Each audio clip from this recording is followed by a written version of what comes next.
दोस्तों, अगर मैं आपसे कहूं कि परी चौक से सिर्फ 5 किलोमीटर के रेडियस में ऐसे एरियाज मौजूद हैं जहां आज भी इन्वेस्टमेंट का गोल्डन अपॉर्चुनिटी मिल सकता है, तो शायद बहुत लोग यकीन नहीं करेंगे।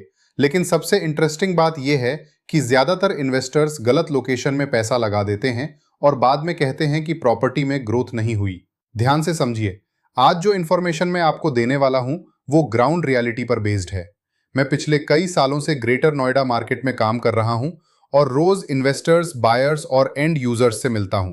और जो एरियाज में आज डिस्कस करूंगा उनमें से कुछ लोकेशंस ऐसी हैं जहां अगले कुछ सालों में बहुत बड़ा मूवमेंट देखने को मिल सकता है।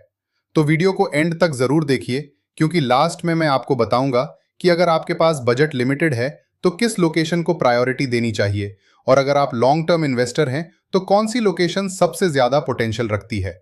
दोस्तों, सबसे पहले मार्केट रियलिटी समझते हैं। आज ग्रेटर नोएडा का मार्केट पहले जैसा नहीं रहा।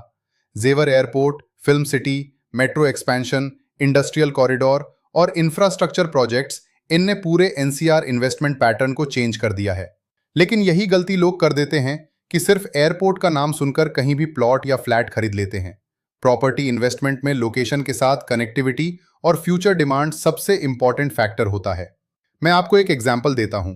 कई इन्वेस्टर्स ने 3 से 4 साल पहले सिर्फ चीप रेट देखकर रिमोट लोकेशंस में इन्वेस्टमेंट कर दिया था।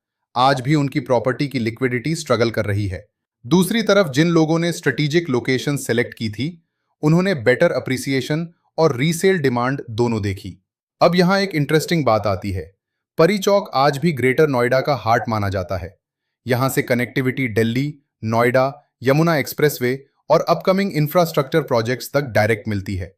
इसलिए परी चौक के आसपास इन्वेस्टमेंट करना सिर्फ प्रॉपर्टी खरीदना नहीं है, बल्कि फ्यूचर डिमांड को कैप्चर करना है। मैं आपको एक रियल केस स्टडी बताता हूं। कुछ समय पहले मेरे पास एक क्लाइंट आए।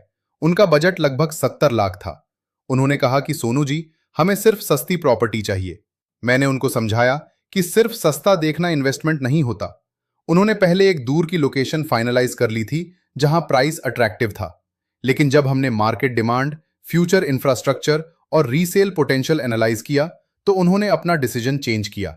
आज उनकी प्रॉपर्टी की वैल्यू काफी इंप्रूव हुई है और सबसे इंपॉर्टेंट बात, उनके पास रीसेल बायर्स भी अवेलेबल हैं।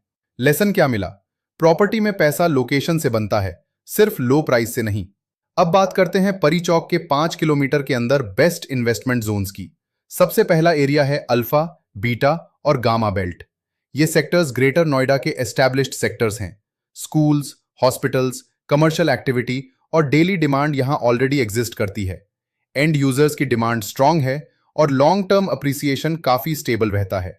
दूसरा एरिया है डेल्टा और ओमिक्रॉन साइड। यहां इंफ्रास्ट्रक्चर कंटिन्यूअसली इंप्रूव हो रहा है, कनेक्टिविटी स्ट्रांग है और फ्यूचर रेजिडेंशियल डिमांड को सपोर्ट करने वाले फैक्टर्स काफी पॉजिटिव दिख रहे हैं। इन्वेस्टर्स के लिए ये location balanced risk reward opportunity provide करती है। तीसरा एरिया है नॉलेज पार्क और उसके सराउंडिंग जोन्स। ये पॉइंट बहुत इंपॉर्टेंट है। जहां एम्प्लॉयमेंट जनरेट होती है, वहां प्रॉपर्टी डिमांड नेचुरली क्रिएट होती है।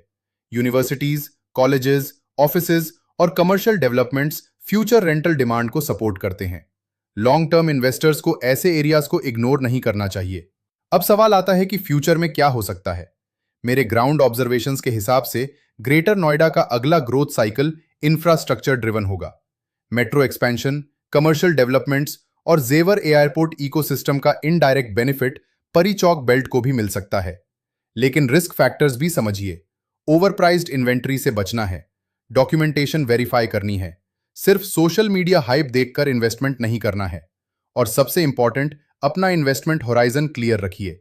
अगर आप ग्रेटर नोएडा, परी चौक, अल्फा, बेटा, गामा, डेल्टा, ओमिक्रॉन या यमुना एक्सप्रेसवे में इन्वेस्टमेंट प्लान कर रहे हैं, तो कमेंट में अपना बजट जरूर लिखिए। को गाइड करने की कोशिश करूंगा। वीडियो पसंद आई हो तो लाइक करिए, शेयर करिए और चैनल को सब्सक्राइब जरूर करिए, क्योंकि यहां हम सिर्फ ग्राउंड रियलिटी की बात करते हैं, हवाई प्रॉमिसेस की नहीं। मैं हूं Sonu Bhati, founder KDS Infratech property and construction. मिलते हैं नेक्स्ट वीडियो में एक और पावरफुल रियल एस्टेट इंसाइट के साथ। जय हिंद।